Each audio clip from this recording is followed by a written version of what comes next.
오늘도 우리 하나님 앞에 나와 예배하시는 우리 사랑하는 성도님들과 그 가정에 하나님의 크신 은혜와 진리가 충만하시기를 주님의 이름으로 기도합니다. 오늘 함께 본 누가복음 15장 말씀, 제가 그 추석 명절 때 가정예배지 만들면서 그 본문으로 택했던 말씀인데 조금 더 나누고 싶은 이야기가 있어서 이 본문을 선택을 했습니다. 누가복음 15장은요, 세 종류의 잃은 것을 되찾는 기쁨을 표현을 하고 있습니다. 그 첫 번째가 양 100마리 가운데서 한 마리 양을 잃어버렸는데 목자가 그 한 마리 양을 찾고 나서 어깨에 메고 집에 돌아와서 너무너무 기뻐하며 온 동네 사람들 다 불러서 잔치를 한 이야기입니다.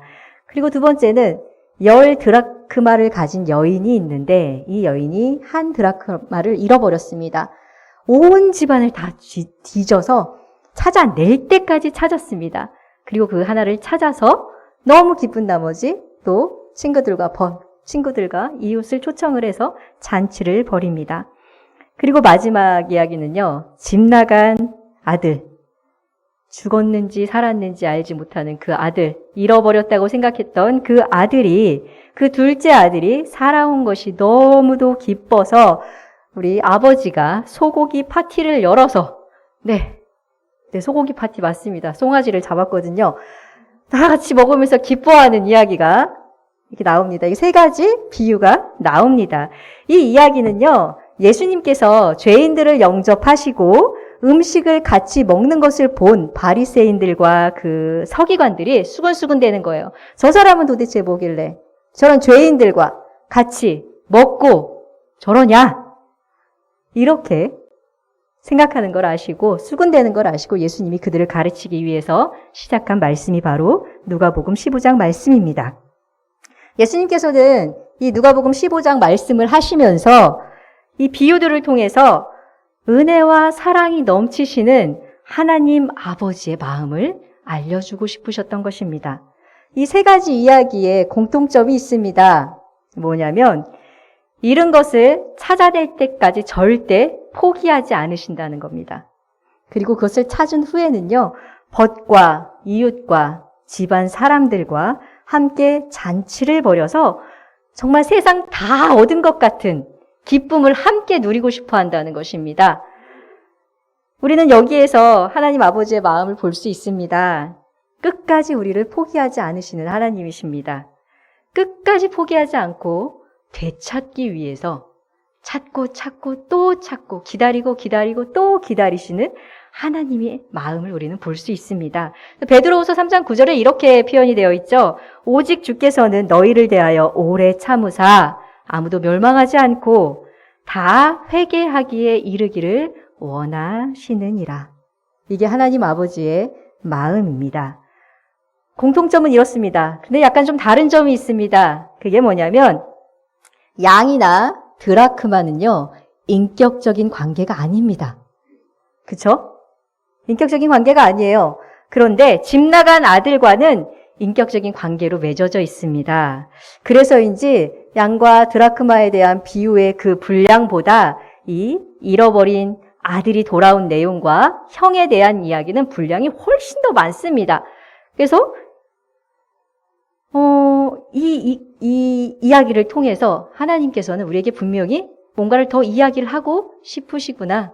예수님은 더 이야기를 하고 싶으시구나. 제가 이런 생각을 했습니다.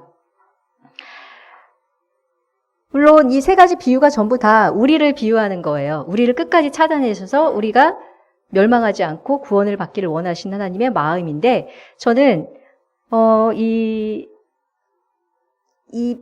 마지막 비유, 이 탕자와 그 형의 이야기를 통해서 뭔가 더 다른 이야기를 우리에게 들려주시고 싶으신 건 아닐까라는 생각을 하게 돼서 오늘 그 이야기를 같이 나누어 보려고 합니다. 자, 생각을 해보면요, 양도 그렇고 드라크마도 그렇고 탕자도 그렇고 다 돌아와서 되찾습니다. 그렇죠? 그런데 우리가 하나님께서 우리를 찾으셔서 우리를 구원받게 하시는 것까지였다면 굳이 아들의 이야기를 하실 필요가 있었을까? 저는 이런 생각이 들었어요. 왜 아들의 이야기까지 하시면서 분량을 이렇게 길게 잡으셨을까? 이런 고민에서 이제 오늘 말씀을 시작을 하려고 합니다.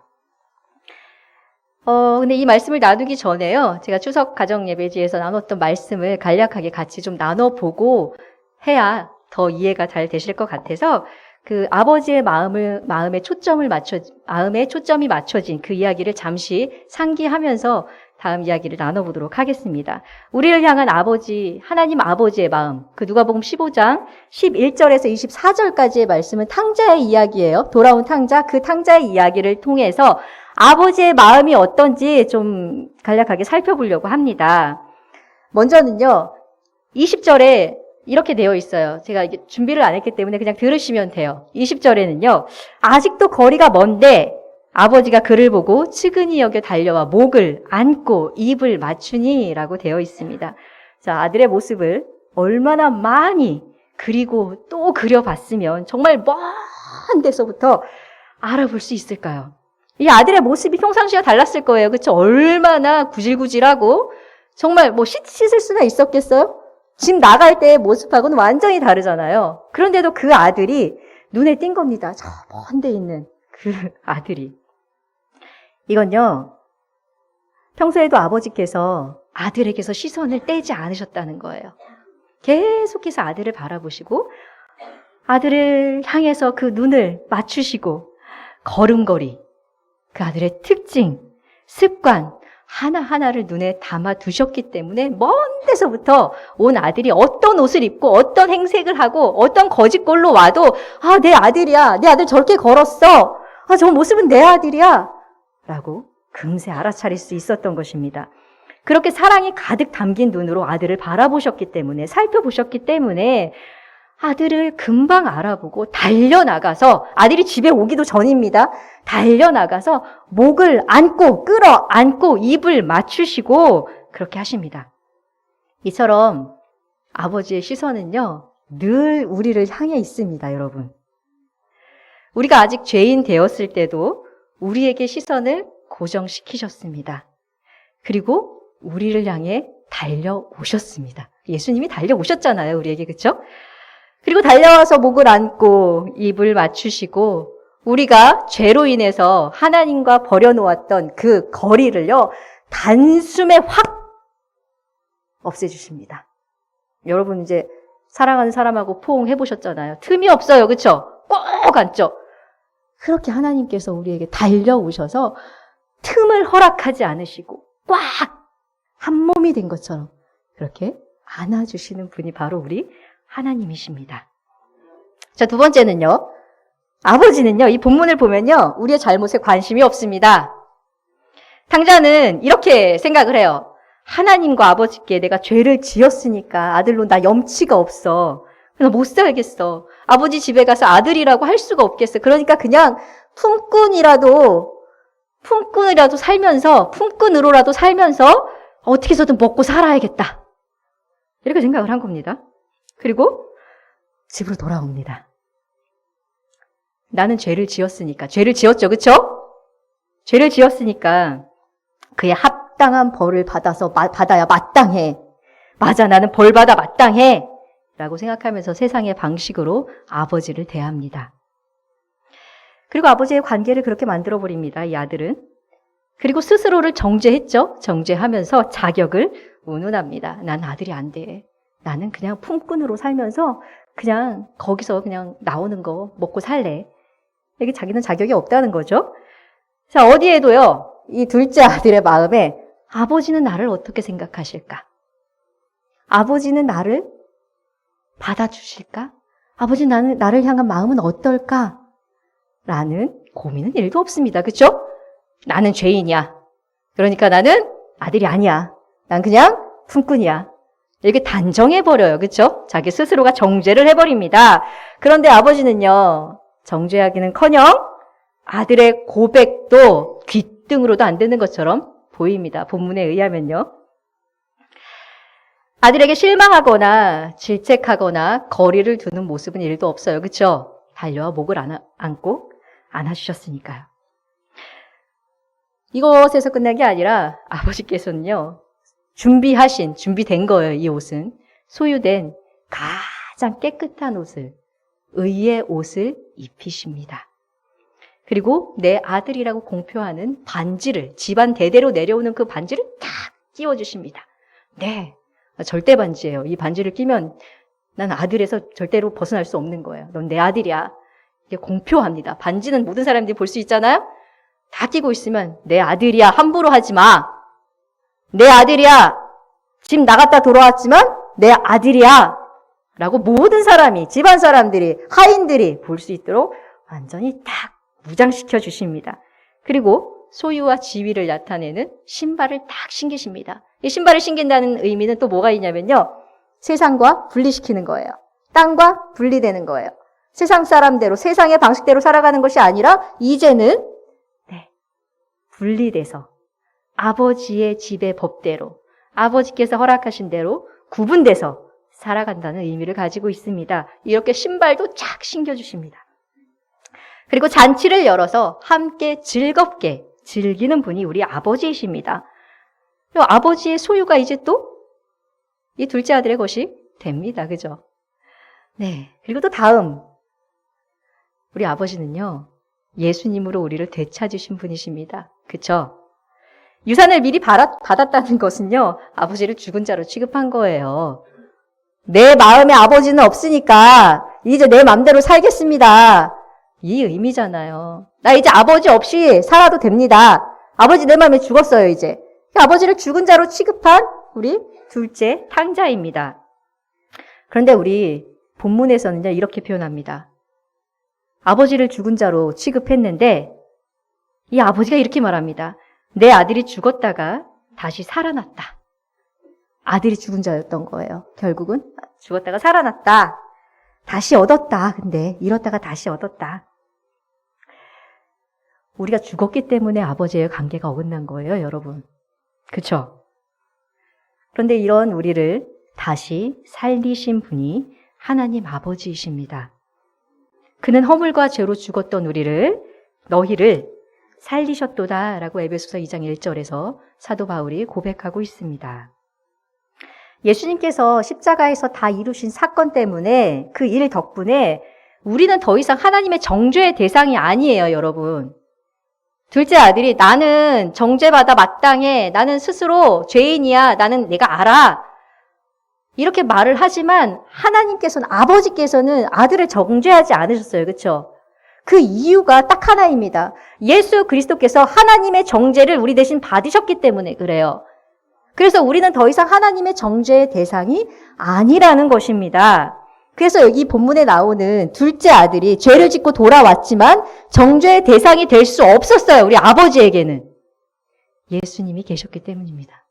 하나님이 그렇게 만드셨기 때문입니다. 우리가 어떤 실패를 했든지 얼마나 큰 죄를 지었든지 예수님의 보혈이 우리를 깨끗하게 하시고 우리는 아버지의 집에서 단절된 원수가 아니라 사랑받는 자녀로 모든 것을 누리며 살 수 있게 되었습니다. 이것이 바로 오늘 탕자 이야기를 통해서 예수님이 우리에게 들려주시고 싶은 하나님의 마음, 하나님의 뜻, 우리를 향하신 하나님의 계획입니다. 둘째 아들이 다시 집으로 돌아온 건 너무 잘한 거예요. 그렇죠? 근데 가장 잘한 일이 뭔지 아세요? 아버지를 기쁘게 해드렸다는 거예요. 아버지는 이 둘째 아들 때문에 너무 기쁘셨어요. 너무 기뻤어요. 그래서 이 기쁨을 함께 나누고 싶으셨어요. 둘째 아들이 가장 잘한 건 내가 아버지께 죄를 지었으니 이거 아니고요.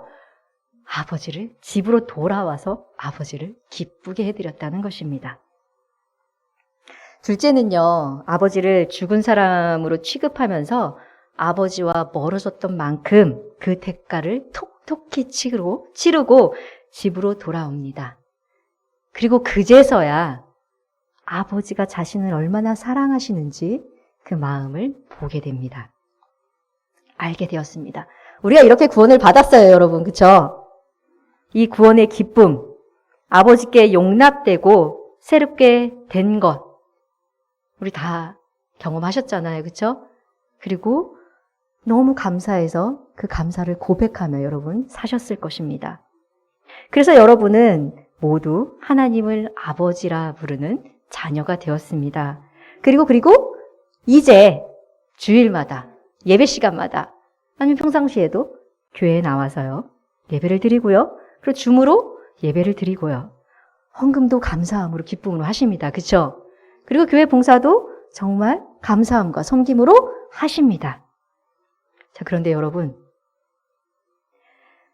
하나님과 얼마나 친밀하신가요? 하나님의 마음을 얼마나 알고 계신가요? 하나님과 그 사랑이 담긴 소통을요, 이 땅에 살아가는 동안 여러분이 아침에 깨서 잠자리에 들 때까지 그 소통을 얼마나 누리며 살고 계신가요? 구원받고 이제 하나님의 자녀가 되어서 천국에 가는 것이 마지막, 마침이었다면 예수님은 아마도 첫째 형에 대한 이야기를 굳이 하지 않으셨을 거라고 저는 생각을 했습니다. 그래서 이 첫째 형에 대한 이야기를 우리가 어떤 관점에서 좀 보고자 하냐면요. 하나님과의 교제입니다. 관계입니다. 마음과 마음이 통하는 소통입니다. 이 땅에 살아가면서 우리가 어떻게 살아갈 것인가? 우리는 이미 구원받은 백성이에요. 그렇죠? 맞아요. 우리는 구원받았어요. 그런데 그 구원받았다는 것을 이 땅에서 좀 누리며 살아야 되지 않겠어요? 네, 누리면서 아버지께서 주시는 그 잔치를 베풀어 주시는 그 기쁨, 그거를 매일같이 좀 누리고 싶지 않으세요? 매일매일이 축제고 매일매일이 잔치라고 생각을 해보세요. 어떨 것 같아요? 참 좋지 않을까요? 그 이야기를 좀 같이 나눠보고자 합니다. 오늘 본문 누가복음 15장 25절 말씀을 같이 읽겠습니다. 25절 말씀 시작. 마다들은 밭에 있다가 돌아와 집에 가까이 왔을 때에 풍악과 춤추는 소리를 듣고. 우리 마다들은요, 태어나서 지금까지 단 한 번도 아버지의 집을 떠나본 적이 없는 아들입니다. 그리고 아버지께서 하라는 건 아마도 다 거역하지 않고 다 했을 것입니다. 이렇게 순종적인 아들이고 또 아버지의 기쁨이 되는 아들이었겠죠. 자, 동생처럼 아버지를 죽은 자 취급하는 것도 그렇게 범죄를 저지르지도 않았습니다. 또 본문 보면요. 오늘도 밭에 있다가 열심히 일하고 돌아옵니다. 열심히 일하고 돌아온 아들은 집에 가까이 왔을 때 평상시와 분위기가 다르다는 것을 감지합니다. 평소에는 집 나간 동생 때문에 집안은 고요했을 거예요. 그렇죠? 그리고 아버지의 얼굴은 어딘가 어둡고 수심이 깊은 그런 모습이었을 것입니다. 이 집안에는 웃음소리가 크게 나지 않았을 거예요. 그렇죠? 그런데 오늘은 웬일인지 음악 소리가 들립니다. 풍악이 울리고 시끌벅적 웃으며 춤소리가 들립니다. 춤추는 소리가 들립니다. 이게 웬일이야? 이게 대체 무슨 일이야? 이게 우리 집 맞아? 이게 뭐지? 네, 이 마다들은요, 하인을 불러서 물어봅니다.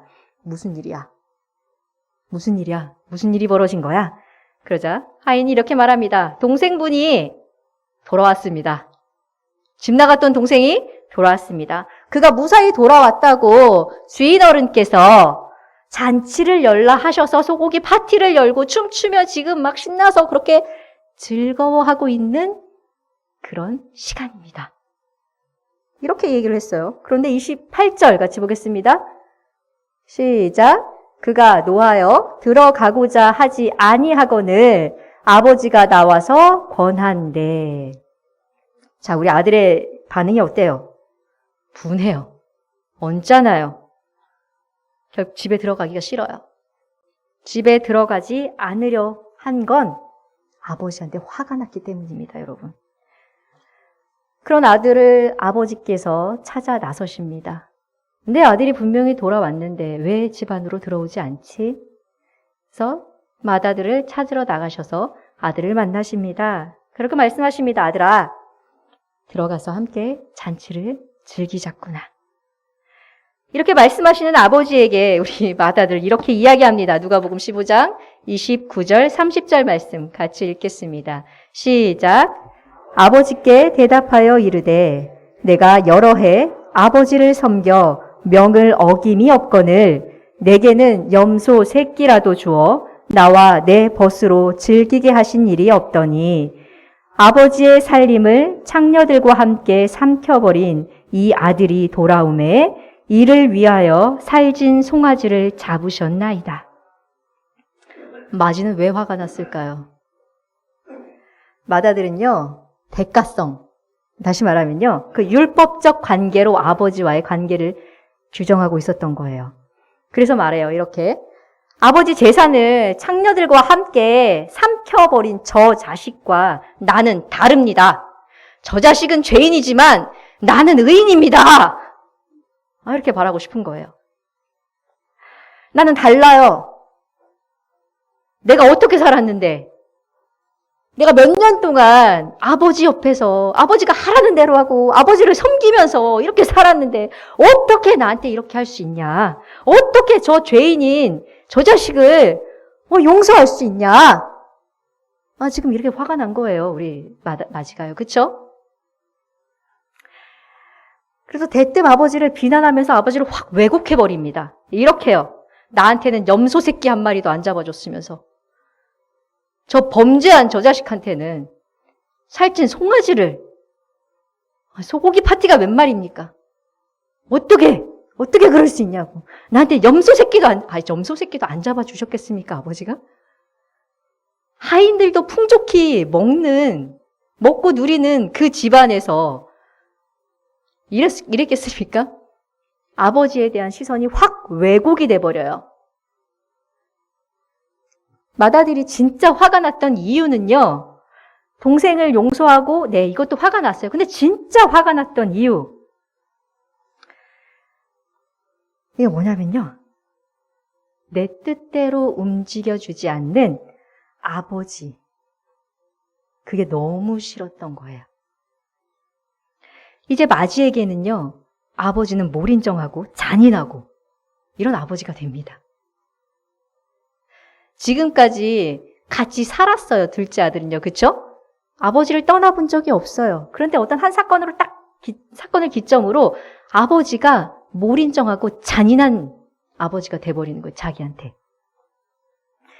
내가 주도하고, 내가 계획하고, 내 뜻대로 움직여주지 않는 아버지는 내가 함께할 사람이 아닌 거예요. 그래서 이 아들이요, 집으로 들어가기 싫었던 거예요. 그런 아버지랑 같이 있기 싫은 거예요. 다시 말하면요, 자신은 아버지 옆에서 열심히 살았어요. 그렇죠? 순종하며 살았어요. 근데 그 섬기는 대가로 아버지를 자기 손에 올려놓고 쥐락펴락 하고 싶은 거예요. 나 이렇게 살았으니까 내 뜻대로 해주세요. 나 이렇게까지 했는데 이거 해주셔야 되지 않겠어요? 이렇게 해야 되지 않겠어요? 이거예요. 아버지를 손바닥 위에 올려놓고 쥐락펴락 하고 싶었던 거예요.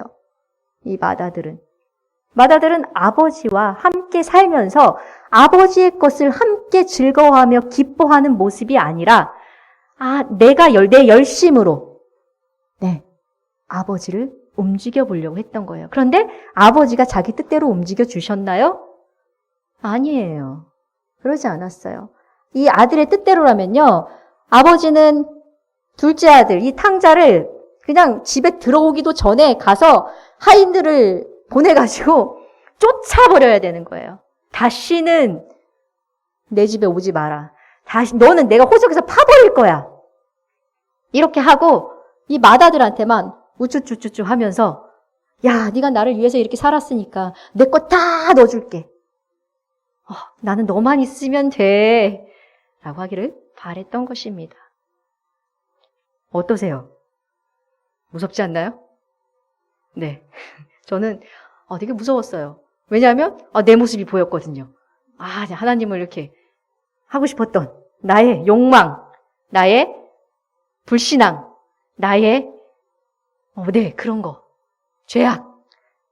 이 모습이 이 둘째 아들에게서 보이는 거예요. 그래서 무서웠어요, 저는 조금. 조금이 아니라 많이 좀 그랬어요. 누가복음 15장 처음에 예수님이 죄인을 영접하고 음식을 같이 먹는다고 비난하고 수군거렸던 그 바리새인들과 그 서기관들의 모습 기억나시죠? 그 모습이 바로 이 맏아들의 모습과 똑같이 일치합니다.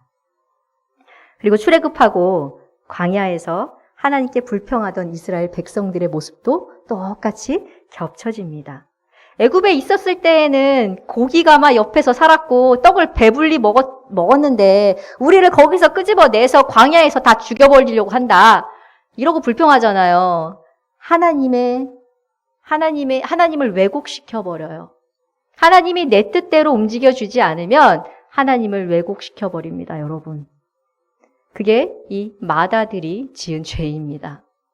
함께 살지만 함께 사는 것이 무엇인지 모르는 이 맏아들의 모습. 여러분 한번 생각을 한번 해보세요. 제가 저랑 되게 절친인 동기 목사님이 계신데 이 목사님이랑은 이제 이런 말씀들을 나누면서 되게 은혜를 나누고 그러거든요. 근데 이 부분에서 이렇게 이야기를 하는 거예요. 한번 상상을 해보래요. 첫째 아들은 이렇게 그래요. 그렇죠? 함께 살면서 율법적인 관계로 계속해서 끊임없이 대가를 가지고 아버지한테 요구를 합니다. 그렇죠? 그리고 그게 요구가 수용이 되지 않으면 아버지를 왜곡시켜버리죠. 자, 그럼 둘째 아들이 집에 돌아왔을 때 그 환대를 받으면서 이제 아버지와 살게 된 거예요. 그렇죠? 아버지와 살게 됐는데, 네.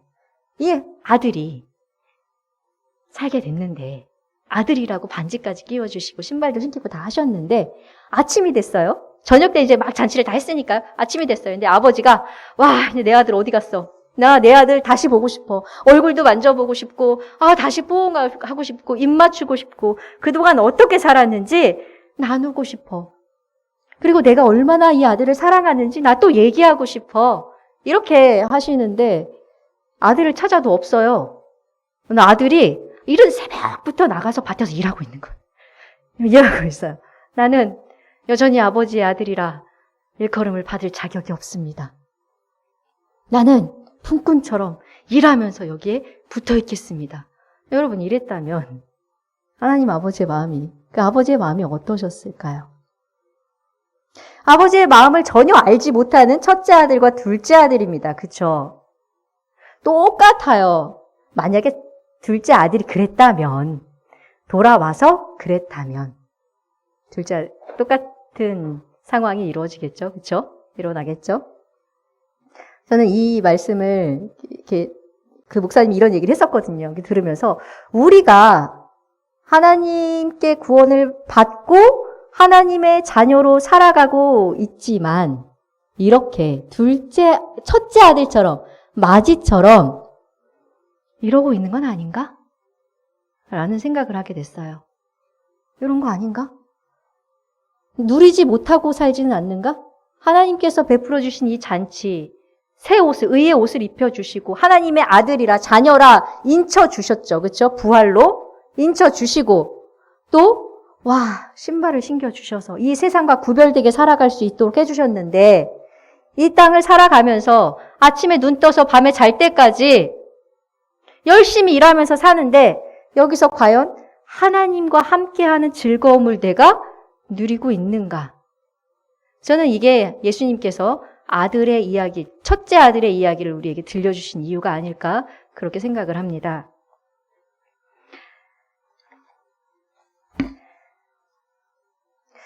아버지 집에 살면서 계속 떨어진 적이 없으면서도 우리 맏이 형은요, 아버지와의 인격적인 관계를 전혀 하지 못하고 있었습니다. 친밀함을 찾아볼 수가 없었습니다. 집 나가 살던 둘째나 아버지와 함께 살던 형이나 참 아버지를 모릅니다. 형은 율법적 가치관을 가지고 있는 사람이기 때문에 동생의 잘잘못을 따지고 들고 아버지한테 비난을 쏟아붓습니다. 그런 아버지께서 맏이에게 이렇게 말씀하십니다. 누가복음 15장 32절 말씀입니다. 네, 시작. 이 내 동생은 죽었다가 살아났으며 내가 잃었다가 얻었기로 우리가 즐거워하고 기뻐하는 것이 마땅하다 하니라. 아멘. 이 말씀은요, 누가복음 15장에서 두 절이 똑같이 나옵니다. 15장 24절에서도 똑같이 나오는데 이때는 이 내 아들이 죽었다가 살아났으며 라면서 뒤에는 똑같습니다. 그런데 오늘 32절에는요. 이 내 동생이 이렇게 표현하십니다. 여기서 아버지의 마음이 읽혀지십니까? 아버지는 아버지뿐만 아니라 이 형도 똑같이 이 동생이 돌아온 기쁨을 같이 누리면서 아버지의 마음처럼 그렇게 동생을 안아주길 바라고 동생을 용납해 주길 바라고 이런 아버지의 마음이 여기에 담겨 있습니다. 예수님은요, 이 비유를 통해서 하나님 아버지는 너희가 생각하는 하나님이 아니야. 아버지는 이런 분이야 라고 가르쳐주고 계신 겁니다. 맞이든 둘째든 의인이든 죄인이라고 생각을 하든 율법 아래에 있으면 다 죽은 자들입니다, 여러분. 다 죽은 자들이지만 예수님께서 임마누엘 하신 그 임재와 그분이 하신 십자가로 이제 더 이상 율법이 아닌 은혜 안에서 그들을 살려내고 함께 기뻐하시는 아버지를 보라고 이 서기관들과 바리새인들에게 이 비유를 들어서 말씀하고 계시는 겁니다. 앞서 말씀을 드렸듯이 죽었던 둘째 아들을 살리기 위해서 그리고 집 밖에서 아버지 집으로 들어오기를 거부했던 그 맞이를 집 안으로 데리고 들어오기 위해서 우리 아버지가 감당하신 일은 어마어마합니다. 아들 예수 그리스도를 죽이셨어요. 그렇죠? 우리를 집 밖에 나가서 떠돌던 우리, 아버지와 함께 살면서 그걸 누리지 못하고 있는 우리를 위해서 예수를 십자가에 못 박으셨습니다. 그리고 예수님은 기꺼이 이 땅에 임마누엘 하셔서 십자가를 친히 감당하셨습니다. 우리 아버지 하나님은 여러분 이런 분이십니다. 집 나갔던 둘째가 집에 들어오기 전에 아직 거리가 먼데 먼저 발견하시고 측은히 여기시고 달려가서 목을 안아주시고 몸과 마음의 거리를 단숨에 없애버리셨습니다. 그리고 집에 항상 같이 살았던 아들도 밭에 나갔다가 집 안으로 들어오는 것을 거부할 때 아버지는 마리에게 친히 찾아가셔서 들어가자라고 권하신 분입니다. 거지가 돼서 돌아온 둘째 아들, 깨끗한 옷을 입히시고 반지를 끼우시고 신을 신기시고 온 집안 사람들 앞에서 아들의 권위를 회복시켜 주셨습니다. 그리고 잔뜩 독이 올라서 분노하는 맏아들에게 이렇게 말씀하셨죠. 얘야, 너는 항상 나와 함께 있으니 내게 다 네 거야. 이렇게 말씀하시면서 다 퍼주십니다. 그렇죠? 다 퍼주세요. 그래서 팀 켈러라는 되게 유명한 복음주의 목사님이 계시는데 이분은 이 하나님을 탕부 하나님이라고 표현을 하셨어요. 그래서 책 제목이 탕부 하나님이다. 하나님. 탕자처럼 다 재산을 소진하고 막 다 이렇게 한 것처럼 탕부 하나님이 다 우리를 위해서 계산하지 않으시고 그냥 마구마구 다 부어주신다는 거예요. 그래서 책 제목이 탕부 하나님이세요. 나중에 한번 읽어보시길 바랍니다. 굉장히 은혜가 될 것입니다. 아버지는 다 주고 싶어 하시는 분입니다. 아낌없이 다 나눠주고 싶어 하시는 하나님이십니다. 그래서 로마서 8장 32절에 이렇게 말하죠. 자기 아들을 아끼지 아니하시고 우리 모든 사람을 위하여 내주신 이가 어찌 그 아들과 함께 모든 것을 우리에게 주시지 아니하겠느냐. 여러분이 가지고 있는 그 율법적인 요소 때문에 혹시라도 하나님을 왜곡하고 계시다면 우리는 이 하나님의 마음을 누릴 수가 없습니다. 하나님이 임마누엘 하시는 것, 임마누엘. 네, 오늘 제목이죠. 항상 함께 있다라는 말씀. 너희와 항상 함께 있으리라는 것은요, 하나님의 것이 다 우리의 것이라는 것입니다. 내가 열심히 해서 얻는 게 아니라 은혜의 선물로 주신다는 것입니다. 이게 아버지의 뜻이 하늘에서 이루어진 것 같이 이 땅에서도 이루어지리라 라는 그 주기도문에 나오는 그 말씀입니다. 하늘의 가장 좋은 것들을 이 땅에서도 동일하게 너희에게 줄 테니 누려라 라는 말씀입니다. 이것이 혼인잔치의 의미이고요. 잃었던 것을 찾은 후 잔치를 벌여 함께 누리고 싶어하는 맏아들에게 찾아가서 들어가서 같이 누리자. 같이 잔치를 누리자. 먹고 마시고 춤추고 즐거워하자 라고 말씀하신 하나님의 마음입니다. 누가복음 15장은 예수님의 비유라고 말씀을 드렸습니다. 2000년 전에 이 말씀을 하실 당시에 예수님은 사람들과 함께 계셨어요. 그렇죠? 하나님이 임마누엘 하셔서 함께 하셨습니다. 임마누엘 하시면서 그들에게 하나님의 임마누엘을 가르치고 계신 겁니다. 그럼 지금 우리에게는 어떤가요? 지금 우리에게는 하나님이 어떻게 임마누엘 하고 계시나요? 네, 성령이 함께 하심으로, 성령의 임재하심으로 우리와 함께 임마누엘 하십니다.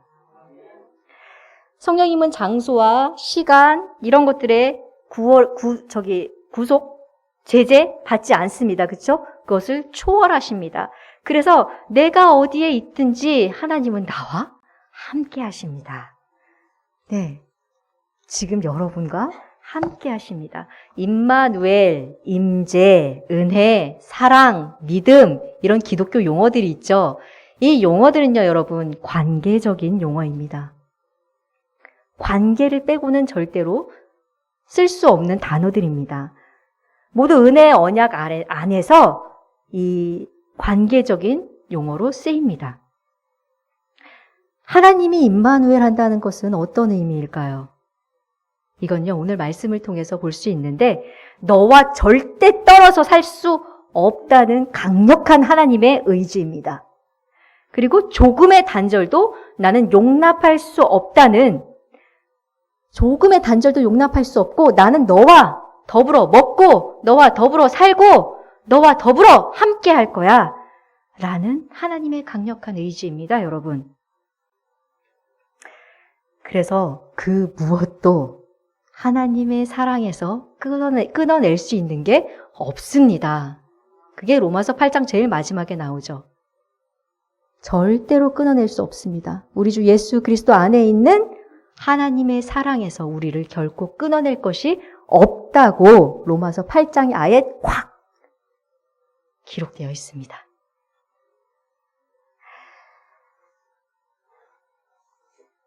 아까 말씀드린 것처럼 우리는 예수님을 믿고 구원받은 하나님의 자녀들입니다. 자녀가 되었습니다. 자녀가 되었는데 우리 맏아들처럼 살면 되겠습니까? 안 되지 않겠습니까? 몸은 같은 공간에 있는데 마음이 통하지 않아요. 여러분 부부 사이에도 그렇죠. 몸은 같은 집에 살고 있어요. 그런데 남편 내 마음을 몰라. 부인은 내 마음을 너무 몰라. 이런다면요. 사랑의 소통이 안 돼요. 우리 믿음, 신앙생활도 그럴 수 있다는 말씀을 드리고 싶은 것입니다.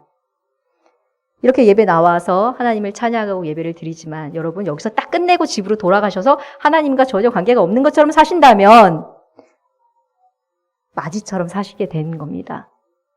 네, 그러지 않으시기를 바라는 마음으로 오늘 말씀을 준비를 했습니다. 사랑을 한다는 것은요, 친밀함과 연결되어 있고요. 이 친밀함은 곧 교제입니다. 상대방의 마음을 알고 너의 마음, 나의 마음을 나누는 것입니다. 그래서 아버지가 아들에게 들어와라 라고 말씀하고 계셨던 겁니다. 예수님이 형의 이야기를 하신 것은 임마누엘의 하나님, 임재하시는 하나님을 누리라고 말씀하고 계신 겁니다. 이제 구원받은 하나님의 자녀라는 것을 내가 증명하려고 애쓰지 마시고요. 하나님이 나를 얼마나 사랑하시는지 그거에 초점을 맞추셔서 누리시기를 축복합니다. 지금 우리에게도 성령님께서 현재 지금 이 시간 임마누엘 하고 계십니다. 여러분이 이 임재를 매일같이 인식하시게 된다면 매일같이 그 있는 자리가 잔치의 자리가 될 것은 틀림이 없습니다. 풍악이 울리고 춤을 추고 그런 잔치의 자리 말입니다. 임재를 인식하는 가장 좋은 방법을 알려드릴게요. 감사입니다. 감사를 억지로 쥐어짜라는 의미가 아닙니다. 감사는요, 가장 큰 존경과 정확한 인정이 들어가 있습니다. 삶에서 주님이 주인 되신다는 것을 인정하시면 이 감사는 저절로 나옵니다. 여러분. 제가 잠깐 제 이야기를 한 몇 분만 할게요. 제 친정아버지가 8월 말에 돌아가셨어요. 그런데 제가 그렇게 기도를 했었는데 하나님한테 살려달라. 근데 마음속에 하나님이 살려주실 거라는 음성을 주시는 거예요. 아, 됐다. 살려주실 거구나. 너무 기뻐했어요.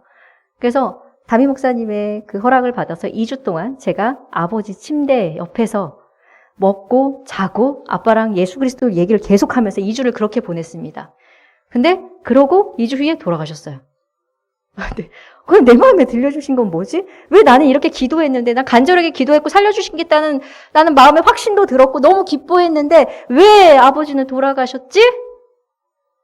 근데요, 여러분, 저는 아버지의 그 죽음 앞에서 하나님의 주인 되심을 인정할 수밖에 없었어요. 그리고 저는 그때 깨달았어요. 아버지가 그 임종을 하시고 돌아가시는데 너무 감사한 거예요. 저는 처음에 제가 미쳤다고 생각했어요. 내가 제정신이 아니구나 지금. 이렇게 생각을 했는데 그 죽음 앞에서 감사가 계속 터지는 거예요. 하나님 감사합니다. 감사합니다. 감사합니다. 내가 원하는 건 아버지를 살려주시는 거예요.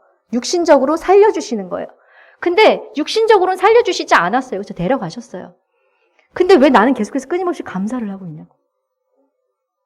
하나님이 여기서 가르쳐 주셨어요.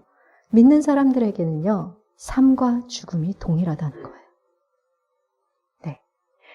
이 일을 경험하고 나서 여러분, 제가 신앙이 완전히 바뀌었습니다. 그 죽음을 통과해서 그 부활을 경험하고 나니까 완전히 달라졌습니다. 주님의 주인 되심을 인정하고, 그러자 감사가 터지는 거예요. 내 아버지, 내 육신의 아버지의 죽음 앞에서. 다른 게 하나도 중요하지 않았어요. 중요하지 않고 오직 우리 친정 아버지를 사랑하시는 하나님의 그 마음, 영혼을 구원하시는 그 하나님의 마음, 그것만 중요했어요. 아무것도 중요하지가 않았어요. 그래서 내 상황이 어떻든, 내 친정 아버지가 육신으로 내 옆에 계시지 않든 어쨌든 이게 중요하지 않았어요. 여러분, 주님의 주인 되심을 인정한다는 것은 이렇게 삶을 완전히 바꿉니다. 네, 여러분의 삶에 임마누엘 하시는 그 하나님 아버지의 함께 하시고 싶어하는 그 마음을 인정하시고 내 삶을 이끌어 가시고 나에게 정말 좋은 것들만 주길 원하시는 하나님이심을 인정하시는 여러분의 삶이 되기를 축복합니다. 놀라운 기쁨이 여러분을 찾아갈 것입니다. 놀라운 은혜가 여러분의 삶을 완전히 바꿔주실 겁니다. 네, 기도하겠습니다.